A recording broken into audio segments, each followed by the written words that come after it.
Okay, and so you have an edge which gives you, let's say, a potential, let's say a 50, let's say a 51 or 52% likelihood of the outcome of the trade being a profit. Okay, so that's pretty good. That's a pretty good edge. Okay, for the casino it was 5%, so they had they had a 3 to 5% edge that was visible over the course of about 4 to 5,000 trades. That's really good. Okay, and so I just wrote this very simple EA just to illustrate this. Um, and the logic is random. I'm just going to show you what it looks like. Okay, so we have a random number, and this random number can be between 0 and about 33,000. Okay, so it's a random number. It can be anywhere between there. And then I'm doing a modulus 2, which is essentially um, scrutinizing this value. I'm dividing it by 2's, and if there's a leftover, then it's an odd number. If there's no leftover, so the result is 0, then it's an even number. Okay, so we have an even number, we have an odd number because we have 1, we have a result of 1. Okay, and so it's making completely random entry signals. And so I implemented here in this little in a small piece of software. I'm just going to run it here, and this is a risk reward of 1 to 1. Okay, so let's have a look at this. And before we look at the graph, I mean, let's consider what it might look like.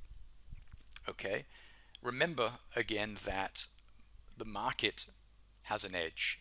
What is their edge? Their edge is commissions, and their edge is a spread. Okay, so they have that to their advantage. I don't have that to my advantage. So if I'm risking $1 for the potential of winning $1, I mean, you know that we're going to have a downward sloping graph, okay, because each time I'm going to pay commissions and spread, okay, and so that my broker is siphoning this out of my account each time I flip a coin. So if we have a look at the graph, we can pretty much expect to see something like this, where we have a gradual decline in the equity of my account. And if we run that again, I mean, it looks like this now. Next time it'll look different because it's random. So if we do that again, we go back, and it looks like this. Okay, so if we do this again, we do it once again, look at the graph, it looks different again. But the end result is we're losing money. You can see we're going to the end here, and this is a sample size of many trades. So if we have a look here at the report, okay, if we have short positions 1, 44%, long positions 1, 54%. So if you add those together, so 54 plus 44 is 98 plus the decimals. Okay, so that's not quite equal, but it's close. Okay, so let's do another one. Let's run through this and have a look at the report. We want to get something that's closer, and that's pretty poor as well. Here we have short positions 142, that's really poor. Long positions 52, that's also good, but we're still missing a pretty high percentage. Okay, so let's try again. Go to the report, 44, 53, these are still pretty poor. Let's have a look. We need something that's close-ish. 46 and a 52, we're about 98. Not very good. We'll do one more. See, 44 and 53. Okay, so these, you can see that we're not doing very well because our edge is not in our favor. I mean, in this one here, we are 3.93% at a disadvantage. Okay, and in this one here, we are 3.83% at an advantage. Okay, so if you add those two together, we're close to 100, but we're not quite there. Okay, so we have a percentile disadvantage in contrast to our broker. Okay, so if we change this and say, sorry, my little one's screaming in the background, we put this to 2, we would expect two things to happen.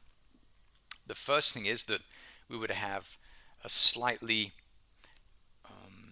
lesser degree of decay in our equity, and we will also have a slightly worse percentage of winners on both sides of the market, both long and short. So if we run that,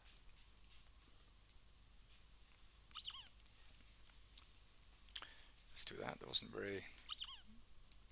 Yeah, this is what I'm looking for. So you're looking at something like this, where previously we would have a gradual decline in equity, so it'd slowly start moving down like this. But this one here, we have I mean, we did lose, but we do have the hemorrhaging of equity is slowed down a little bit. We didn't go down to zero, but we went down to about 50% of our account. So, okay, so this illustrates that we do have a slightly better situation in that I'm betting $1 for the probability or the likelihood, rather the possibility, not the likelihood or the probability, but the potential to win $2, which is going to bring our percentage of winners trades down. Short positions won, now we're all the way down at 22%. Long positions won, we're at 43%. If this is 43% on both sides, I think we'd be doing pretty nicely, but it's not.